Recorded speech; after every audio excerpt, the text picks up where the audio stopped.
Welcome back to the deep dive. Today we're cutting through a lot of the noise to tackle a subject that is, well, it's one of the most polarizing and, I'd argue, misunderstood topics out there. The rights, the security, and the societal value of women in Islam. It really is. Yeah. And it's a topic where there's just this huge gap between the popular perception and, historical reality. The source material we're looking at today it's quite an extensive analysis that really tries to counter the propaganda that's so persistent. Okay, let's just dive right into that. Because the contradiction at the heart of this is so stark you can't ignore it. Mhm. The narrative we usually hear, from mainstream media, social media, it frames the Islamic system as fundamentally oppressive. Women are portrayed as second-class citizens, restricted, degraded. That's the message we get constantly. And if that story were actually true, if the system were really a threat to a woman's value or her autonomy, you'd expect women to be, well, actively avoiding it. We're fleeing it, right? Exactly. Yet the data we have from our source material today, it suggests a movement in the complete opposite direction. It creates this profound paradox. This is where the numbers get really interesting because they're not abstract. Your source points to some, frankly, astonishing conversion statistics. In the United States, 4 out of every 5 people who convert to Islam are women. Oh, 4 out of 5. That's 80%. It's a huge majority. And it's not just an American phenomenon. That ratio is pretty consistent internationally. If you look at the UK, there was a study covering the decade from 2001 to 2011. It showed that almost 75% of converts were also women. So the question becomes unavoidable. If this system truly degrades and marginalizes women, why on earth are women the overwhelming majority seeking to join it? It raises that critical question immediately. What are they finding that the rest of the world, or at least the outside narrative, is missing? It makes you wonder, doesn't it? I mean, it forces you to look past the headlines. Could it be that they're finding a kind of defined value, or maybe a specific structure, a form of protection that they were looking for but just wasn't there in their previous social or religious lives? That's precisely the implication. I mean, you have to assume that these women encountered the same prejudice, the same propaganda as everyone else. But through their own study, their own examination of the core texts, the Qur'an and the Sunnah, they came to a conclusion that was just profoundly different. So they're embracing it. They're finding the value they were looking for. It would seem so. Absolutely. So that's our mission in this deep dive. We're going to use the source material to create a kind of roadmap of these foundational protections. We'll look at the historical contrast, the Islamic world versus the West in the 17th to 19th centuries. Right. And then we'll get into the specific rights like property, education, consent in marriage. We'll analyze the financial security system, the idea of the mahr, and then finally really look at the philosophy behind things like the hijab and gender boundaries. And it's important to say this up front, just as our source does. This isn't going to cover absolutely every complex topic. No, not at all. We're focused on foundational protections. Okay. So, the really high-interest areas that dominate debates like polygyny or the specific math of inheritance shares or that very contentious verse, Surah An-Nisa, verse 34, our source material specifically sets those aside. And we're going to honor that scope. We're focusing on what the source calls the facts versus the propaganda. So let's start with that historical comparison. I think it anchors the whole discussion because context is it's everything. It's so easy to judge historical systems through our, 2024 lens. We really have to step back and see how these systems compare to each other at the time. We're talking 1700s, 1800s, so where are we starting? We're starting in Istanbul, which was then the center of the Ottoman Empire. And we have this incredible firsthand account from someone who was, deeply embedded in the Western European system of that time, Lady Elizabeth Craven. Okay, so who was she? She was an English historian, an author, a very well-traveled member of the elite. Her status and her observations, they carry a lot of weight. And what did she find? What was her take on the women there? Well, this is what's so stunning. She described the Muslim women she observed and spoke with as, and this is a direct quote, the happiest creatures breathing. The happiest creatures breathing. Wow, that completely shatters the modern narrative. It's a total rupture. And she didn't just leave it at that. She elaborated. She wrote that she had never seen a country where women may enjoy so much liberty and be free from all reproach, blame, or criticism as in Turkey. Liberty. She used the word liberty. He did. Right. And she seems to be defining it not as, freedom to do whatever you want, but as freedom from social judgment and, crucially, freedom from legal subjugation. Okay, so to really get why she was so surprised, we have to look at what she was comparing it to. What was life like for women back in her home country, in England, and in the wider West at that time? The source material really emphasizes this. It says the legal injustices she was used to back home were just worlds apart from what she saw in Istanbul. And it all starts with a single legal concept, right? It does. Kavurcur. This wasn't just a social custom. This was the law. The moment a woman got married, her entire legal identity was basically absorbed into her husband's. She ceased to exist as a separate legal entity. What did that actually mean in practice in her daily life? It meant a complete and total erasure of her financial self. Just gone. Utterly. When a woman married, any personal property she had, land, cash, anything, it all came under her husband's absolute control. She couldn't sell it, she couldn't manage it, she couldn't even claim she owned it. And that went for her earnings, too. Even her own earnings. If she worked, the wages she made legally belonged to her husband. She had no right to them. Wait, I just want to pause on that. That's unbelievable. So he's not an equal partner. He's an automatic financial controller. She couldn't even sign a contract on her own. No, she couldn't file a lawsuit, couldn't sign a contract, couldn't even write a will without his permission, because legally, her signature was worthless without his. That's the devastating effect of coverture. And this must have been just terrible when it came to inheritance. Oh, absolutely. The source points out that if a woman's father passed away, her share of the inheritance didn't go to her. It went directly to her husband. So it just consolidated his wealth and her dependence. Exactly. And if the marriage failed, if there was a divorce, she was left with nothing. Which brings us to the next injustice, the children. In a divorce, custody of all the children was automatically given to the father. All of them. All of them. The law just severed her parental role. The emotional trauma of that. Unimaginable. And since she had no money, no property, she had no way to fight it. And there was no financial support after, no alimony. For the vast majority, no. Except for a tiny minority of very wealthy women with special arrangements, they were just abandoned. Financially, socially, emotionally. It's just brutal. And the indignities, they didn't stop at property law, did they? The source talks about things that are, frankly, much worse. Practices that treated the wife as, well, as property. Chattel.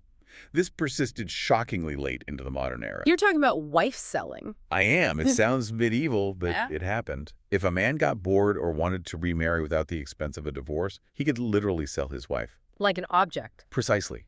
It speaks volumes about the value placed on a married woman. Hmm.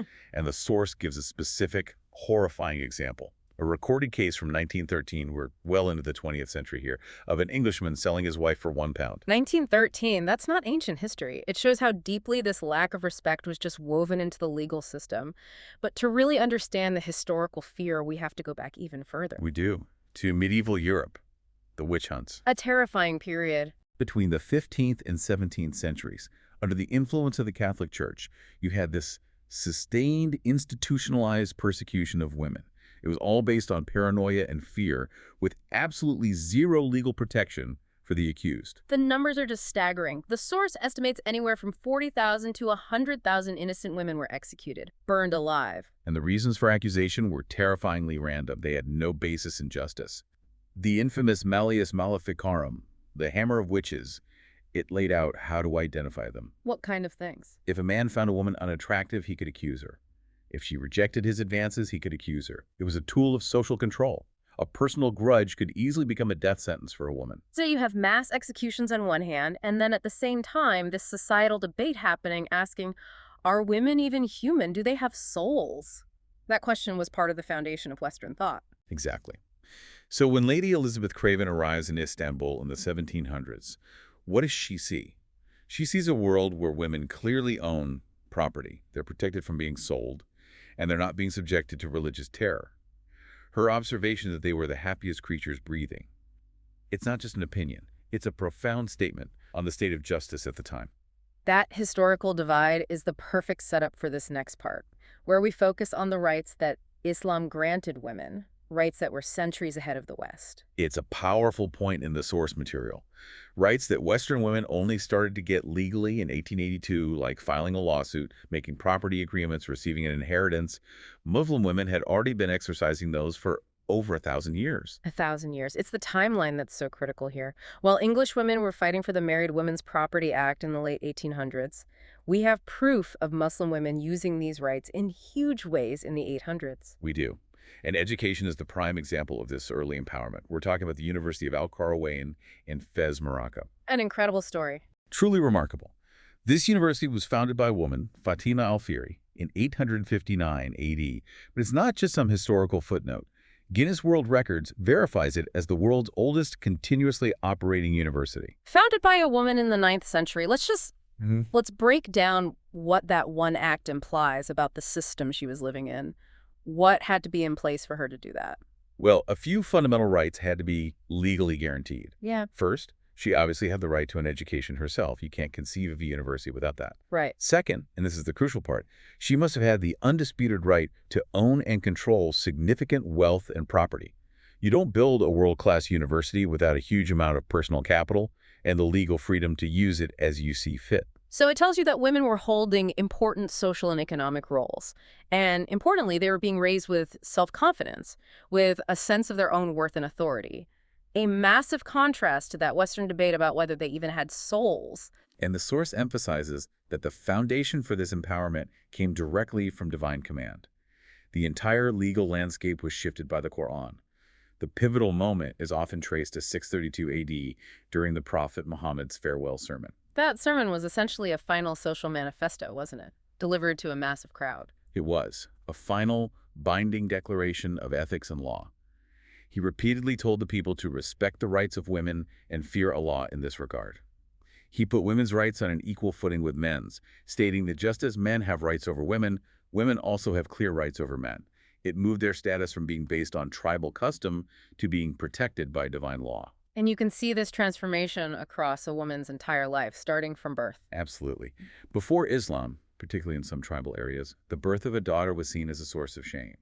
This led to the horrific practice of female infanticide, of burying baby girls alive. A practice that Islam just completely abolished. Unequivocally. And it didn't just abolish it. It flipped the entire societal outlook. The focus shifted from daughters being a burden to being a profound spiritual reward. The teachings promise paradise for raising daughters well. The source quotes a specific saying, "If anyone cares for 3 daughters, he will go to paradise." That's an incredibly powerful incentive. It ensures girls are protected and cherished. And then, when that girl grows up and it's time for marriage... Her agency is equally transformed. Before, forced marriage was common. A woman was basically part of a transaction. But the Islamic system changed that. It categorically forbade marrying a woman without her explicit, free, and informed consent. The whole process is that the man has to propose, but the woman holds the final say. She has veto power, and she agrees based on her own judgment of his character and compatibility. Her consent is the foundation of the entire contract. Okay, let's move to what is maybe the most powerful element of financial security that the source talks about, the mahr. The mahr is a non-negotiable part of the marriage contract. It's a sum of money or a valuable gift. It could be gold, property, cash, that the groom must give directly to the bride. And it's often confused with a dowry, but it's the complete opposite, isn't it? It's the exact reverse. A dowry, historically, was wealth transferred from the bride's family to the groom's. The mahr is an obligation paid by the husband to the wife. It's a recognition of her value, and it provides her with immediate, independent financial security. So it has a dual purpose, symbolic and practical. Precisely. Symbolically, it shows the man is serious and willing to commit his resources. Practically, it's her personal nest egg. It's entirely hers. If she's widowed or divorced, she already has this capital to support herself. And the rules around it are very strict. Extremely. The source highlights 3 key points. First, the woman determines the amount. Second, the man is obligated to pay it. And third, and this is critical, he can never take it back. Not under any circumstances, even in a divorce. It is legally hers, period.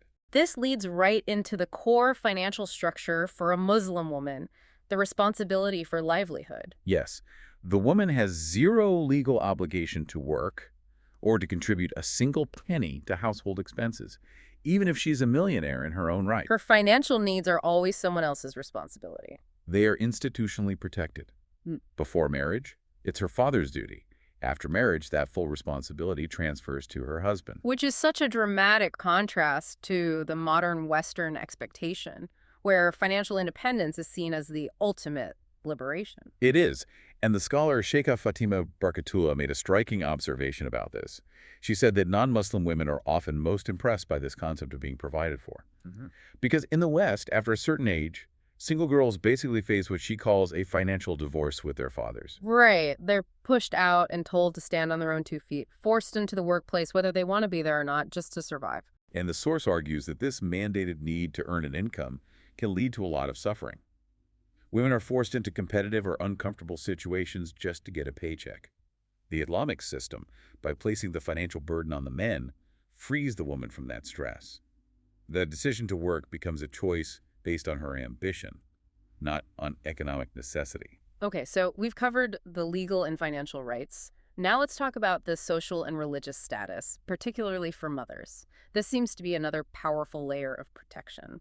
It is. The elevation of the mother is just fundamental. You have the saying, the best of you are those who are the best to their wives, which sets a high bar for husbands. But the real moral authority comes from the teaching that paradise is under your mother's feet. That's not just a nice saying, it's a theological statement about her importance. It is. It places the mother in this sacred position.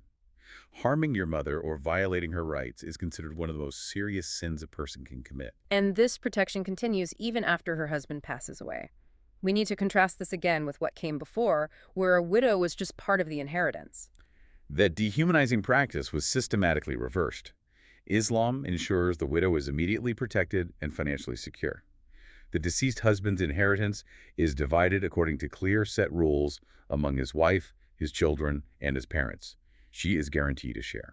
And you mentioned the parents' share. That's a detail that often gets missed, but the source says it's crucial. It's a really important part of the social safety net.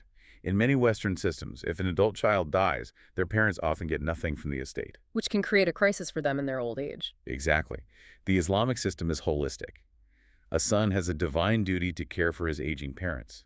If he dies, that duty doesn't just disappear.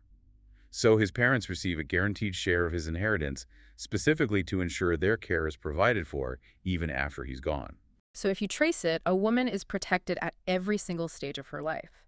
As a daughter, as a wife with the mahr and livelihood guarantee, and then as a mother and widow who is a guaranteed inheritor. And in her old age, she is cared for by that same system through her own children.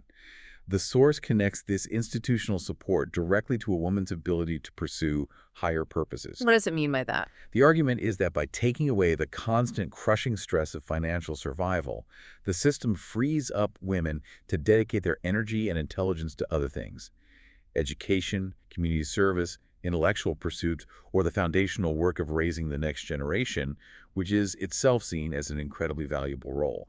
The choice is hers.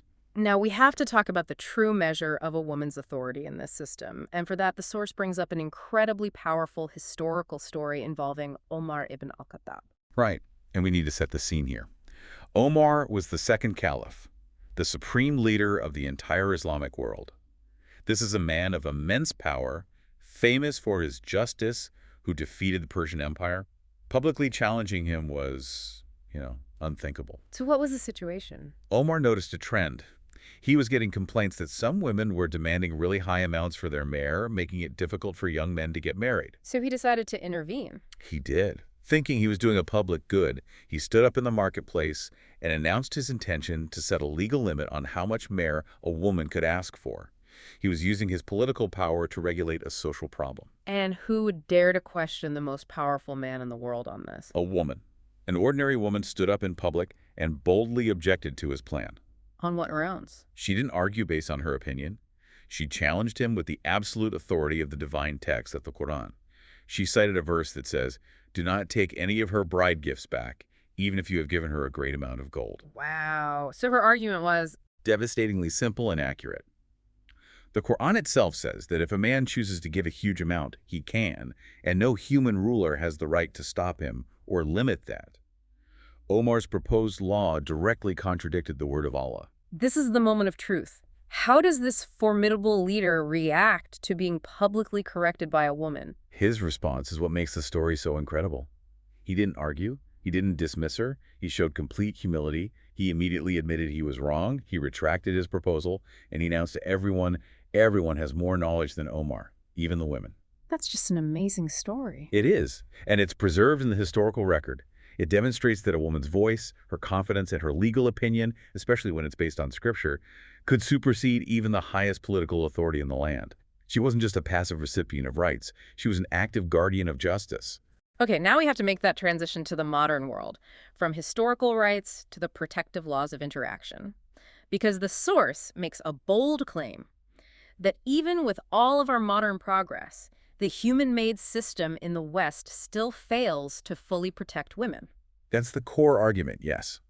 That despite all the gains in property and education, the system is still plagued by these persistent failures. You have the gender pay gap, the constant sexualization of women's bodies in advertising, the impossible beauty standards. Not to mention the massive levels of emotional abuse and sexual violence. Exactly. And the source connects these failures to severe social consequences, pointing directly to the crisis facing single mothers. They cite data from England and Wales showing that in hundreds of towns, more than half of all households are run by a single mother. Which creates enormous financial and emotional strain, not just for the women, but for the children, too. Children growing up without a father figure, which study after study links to social instability. Right. And the source argues these are all symptoms of a system that has failed to protect the core family unit. So the assertion is that because human systems are always flawed and biased, the only truly just system has to come from the creator, one who understands both men and women perfectly and has no gender bias. Precisely. And this leads us to the most controversial and misunderstood concept of all, the hijab. Which is so often portrayed as the ultimate symbol of oppression. It is. But the source points out the paradox that many women who convert, or non-Muslim women who really study the system, are often deeply impressed by the philosophy behind it. So we need to get past the image and into the philosophy. What is the core idea? The foundational concept is that for a healthy society and a stable family, you need mutual loyalty, trust, and peace between spouses. The hijab system is designed as a proactive, two-sided precaution to protect that foundation from breaking down. It's about closing the door to infidelity before it can even open. Okay, two-sided is the key phrase there. Yeah. Because the common idea is that it's a restriction placed only on the woman. And that's a fundamental misunderstanding.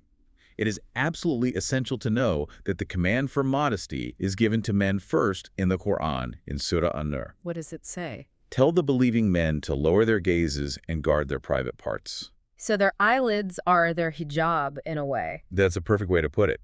Men are commanded to proactively control their own behavior and perception first. It's only after that command to men that women are then commanded to cover themselves. So it mandates mutual responsibility for maintaining social harmony. And the source argues that when you remove those mutual boundaries, problems are inevitable. Yes, the argument is that a woman naturally wanting to look attractive goes out dressed to be maximally appealing. The question then is, in that environment, how many men are actually succeeding in their command to lower their gaze? Probably not many. And that interaction, the source asserts, is inherently destabilizing. It creates a chain reaction of doubt, jealousy, and possessiveness that ultimately breaks down trust in relationships. There was a social experiment in New York City that put this to the test, didn't it? It gave a very clear, quantitative result. A woman walked around NYC for 5 hours in revealing clothes. She received 108 instances of verbal harassment and inappropriate staring. 108 times in 5 hours. Just think about that. And then, the fascinating part. The same woman repeated the exact same route for the same amount of time, but this time wearing a hijab. And the result? A profound change. The harassment stopped. As the source says, no one looked at her the same way as before. The philosophy here is that the covering acts as a barrier that fundamentally changes how she is perceived. From an object of casual attraction to a respected person whose value is internal. So the source frames the hijab as both an elevation and a filter. Yes. It protects her from being easily consumed by passing gazes and elevates her worth beyond just the physical. It sends a message. I'm not an object to be judged on my appearance. My ideas, my character, that's what matters. And in that way, it acts as a filter. Exactly. It attracts people who are focused on high moral standards and the soul, and it deters those who are only interested in the physical. The goal is for a woman to dress according to God's expectations, not the ever-changing and often objectifying desires of society. And this protection isn't just about clothes, it's also about personal interaction. That's a vital point. The system sets clear boundaries between non-related men and women. The source mentions things like forbidding intimate conversations or being alone together in a private space, anything that could create an emotional bond outside the legal family structure. And the source concludes by drawing a very direct, very bold line between the failure to follow these rules and massive social problems. This is where they bring in the statistics to make a causal argument. They say the failure to uphold this dual command, men lowering their gaze, women covering, leads directly to illegitimate relationships and societal breakdown. They cite CDC stats from the U.S. in 2020, nearly 500,000 abortions. And the key finding from their perspective: That 86% of those over 400,000 were the result of illegitimate relationships. Relationships that the source argues are the direct consequence of breaking these social boundaries. And even if the birth happens, the consequence is still severe. It is. In 2021, the CDC recorded 1.4 million births outside of marriage in America alone. And in the vast majority of those cases, the mother is left to carry the entire financial and emotional burden by herself. So the ultimate conclusion from the source is that these huge, devastating modern problems, the single mother crisis, the high abortion rate, they aren't just random social failures. They are directly preventable by adhering to those two core commands: men lowering the gaze and women covering, thereby protecting the family unit from the ground up. #tag outro. This has been a really extensive deep dive. Let's quickly summarize the key takeaways for you, the listener. We started with the historical context, showing that Islam provided major rights, property, education, consent centuries before the West, with figures like Fatima al-Fihri as proof. Then we analyzed the system of financial security through the non-refundable mahr and the fact that the husband is mandated to provide, which protects women from the sheer obligation of having to earn for survival. And finally, we looked at how the philosophy of hijab and interaction boundaries is framed not as a restriction, but as a comprehensive, two-sided system of protection, a system designed to maintain trust, loyalty, and the stability of the family. And we contrasted that with the burdens we see today when those boundaries are gone. And the real-world appeal of this is kind of validated by those high conversion rates among women, which brings to mind the story of Sinead O'Connor, who said she started with huge prejudice but realized the truth in the texts was totally different from the propaganda. And we did keep our promise to you, the listener. We acknowledged the big topics we didn't cover: polygyny, the specific inheritance math, and the complex interpretations of that often debated verse in Surah An-Nisa. But we want to leave you with one final provocative thought. It comes directly from that financial security structure we discussed. The source noted that not having to work for survival frees a woman to pursue higher purposes. So think about this. The Western system holds up financial independence for women as the ultimate form of liberty. But does that mandated independence truly grant more overall liberty?